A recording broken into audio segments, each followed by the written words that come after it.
Hello and welcome to another episode of the Farr Show, where I am Damian Farr, and tonight we're talking my favorite wrestlers. That's why I'm wearing the Dwayne "The Rock" Johnson shirt, even though it's really cold, and I'm wearing the MJF scarf, actually, to keep me warm this time. This actually works out great. So, before I forget, it is No Pants November. I've been forgetting a lot lately, so let's just do it right away, where you can't even tell that that kind of gives it away a little bit, right? Yeah. So, no pants. So, let's start talking my favorite wrestlers. Let's start off with, we're doing just alphabetical order, no particular order, because I can't really rank them, to be honest. So, I got the AEW title next to me. I'm going to break it right away. Jon Moxley isn't on this list. Personally, these are my favorite wrestlers, so if you have a different list, tell me in the comments below. Most people don't even watch wrestling, so, hey, if you watch wrestling, tell me your favorite wrestlers in the comments below. Let's start off here. AJ Styles, the phenomenal one. Personally, don't get me wrong, I think he's good in WWE, but I think he was much better in TNA, New Japan, and Ring of Honor. Those are the ones that I would recommend watching, if you can, of his stuff. What do I think are his pros? He's amazing. Amazing wrestler. His mic skills aren't as good as his wrestling skills. That's not saying much, though, when he's one of the best wrestlers ever. I mean, that's really all there is to say. He's one of the best ever. We're going over to Batista, who, being honest, no offense to Batista, he had the physical build, but at the same time, he was more of a, how shall I say, he wasn't the greatest, but I loved watching Batista. I love him in Guardians of the Galaxy. In Guardians of the Galaxy 2, he was good in Blade Runner 2049, so I thought that was cool. And then we got Chris Jericho. I had to do the thing that he used to do. Personally, I've been watching him in AEW a lot. I think AEW is where he's probably his best. Don't get me wrong, in WWE he had a lot of great stuff. With Kevin Owens in particular, it was some of his best stuff in WWE.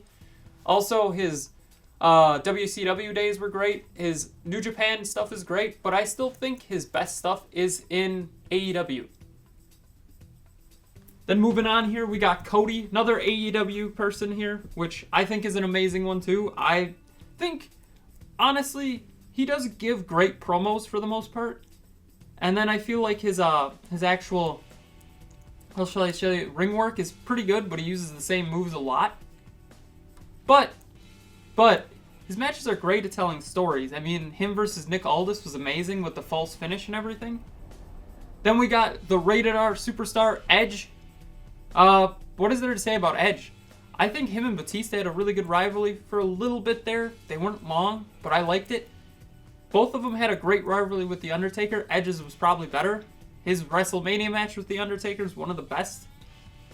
Then we got Hangman Adam Page, who's still trying to look to claim his first AEW championship. Still has not yet done it. But I know where they're going. They're making him a big redemption arc, so I feel that's kind of cool to see. So I'm cool to see what happens. Hopefully he keeps doing some cowboy shit. That's going to go in the swear jar, if I remember. So if I don't remember, tell me in the comments for that video. Then we got Kazuchika Okada. We got to include some New Japan wrestlers in here. Okada and Kenny Omega have some of the best matches ever. So I feel like Okada, the Rainmaker, is important to include. As of lately, he hasn't won the title back since he, fought Kenny. But I'm okay with that as well. I feel like it's kind of like a Hangman redemption arc where he's going to redeem himself eventually and become title or champion again. Then you got Kenny Omega, who is probably my favorite wrestler. If not, top 4. I know that's weird to say when all these are my favorites, but I have a couple that I put above the others. So Kenny Omega is definitely one of the better ones. I like the One-Wing Angel. I think that's a super different finisher to what I'm used to seeing, but I think it's sweet. Then also, he's got the V-Trigger, which I think is amazing. It looks terrifying to take, but at the same time, knowing Kenny Omega, I assume he's protecting the hell out of the guy that he's working with, which is great.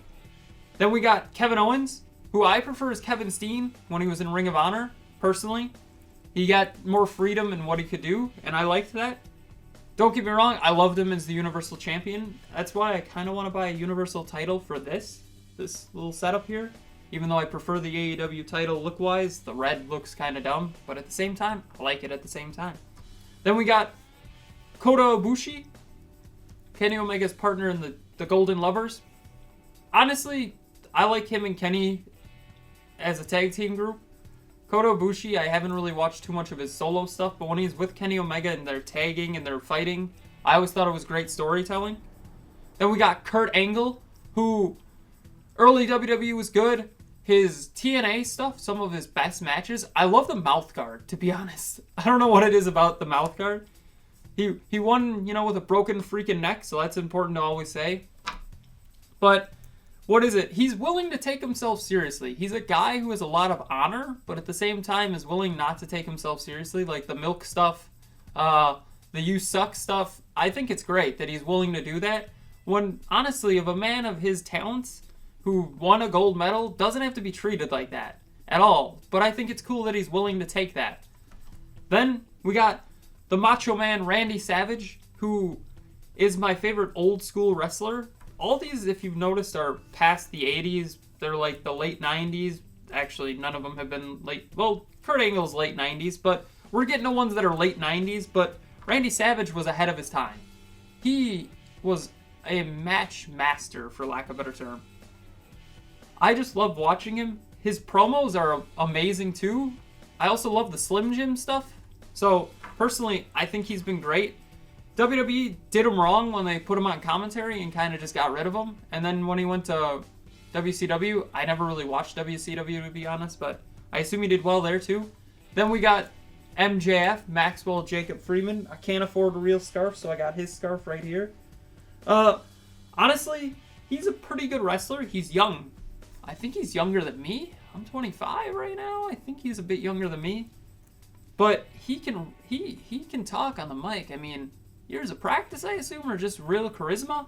He's really good on the microphone. So I think that's a good thing to point out. I didn't know how to put this next guy on my list. Either Mr. Anderson or Mr. Kennedy. I grew up with him being Mr. Kennedy. I didn't really watch his TNA stuff, but we'll call him Mr. Anderson because that's how it is on the card. So Mr. Anderson, or Mr. Kennedy as his name is, I just loved his entrance part, to be honest. That's almost the only reason I put him on there, where the microphone comes down and he grabs it like this. Mr. Kennedy! Kennedy! He does that type of a thing, which I thought was kind of cool. Then we got Nick Aldis, the man who's revitalizing the NWA World's Heavyweight Championship. The 10 pounds of gold, which I think is cool. This is about 1 pound of plastic and fake leather. So, close enough. I'm close. Then we got Orange Cassidy, who doesn't talk much, but I just love the fact that he does the hands in the pockets like, I'm lazy and I'm going to beat you. I think that's kind of cool. Then we got to look up here one more time because the man used to come from the rafters, Sting. Once again, didn't really watch WCW, but I remember having a Sting figure where it was like a stuffed animal type thing where you move the nose and he'd like, oh, you're breaking my nose. I don't know what that toy was, but I need another one of those. And I did like his little bit in WWE. It's sad that, for lack of a better term, Seth Rollins kind of ended his career, but the rumor is he's going to AEW. And I would be happy with that. I'd like to see Sting again. Then we got Stone Cold Steve Austin. Insert a thing of glass shattering right here. Stone Cold Steve Austin was a really good wrestler as well. His wrestling ability was much better when he was younger, before he got to WWE and broke his neck. Well, shattered his vertebrae? I don't know what it was exactly, but he hurt himself pretty badly. Then we got Tetsuya Naito, who is a man who does not give a crap about titles, that's for sure. Throws them, doesn't give a shit. I like it. He's a man who doesn't care if he wins or loses. He just is there to fight. Kinda. Then the reason we got the shirt on, probably my favorite wrestler because he also made it into entertainment and really the reason I started wearing Under Armour stuff is Dwayne The Rock Johnson. I think he's amazing. I think his mic skills are probably the best ever. And then his actual ring moves and everything, he surprisingly was good. Don't get me wrong, he could have definitely been better. If he would have kept with wrestling instead of going to Hollywood, I think he'd be considered one of the best in-ring performers eventually of all time. But mic-wise, he's the best. That's no doubt there. Then we got the final two here. I combined them into one. The Young Bucks, Matt and Nick Jackson. So if you're noticing a trend, a lot of the Being the Elite people are on here, which is perfectly fine by me. I used to watch that show a lot, and I've done videos on it. Or one video on it. And I love their tag team wrestling. I'm not a big tag team guy, but they really make me enjoy tag team wrestling and watching it.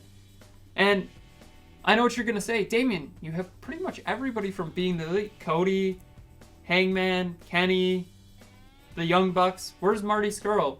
I'm hit or miss on Marty Scurll, to be honest. With his stuff that's come out, part of me is like, I don't know if I should root for him as much. But I'm hit or miss. Some days I really like him, some days I really don't. And these guys I like 99% of the time, except Kota Ibushi, where I said it was just for when he was with Kenny Omega and they were the Golden Lovers. But the rest of these guys, I really enjoy watching their matches day in and day out. So, once again, tell me in the comments below, who are your favorite wrestlers of all time? Don't forget to like, share, comment, subscribe, hit that bell icon, and have a far off night.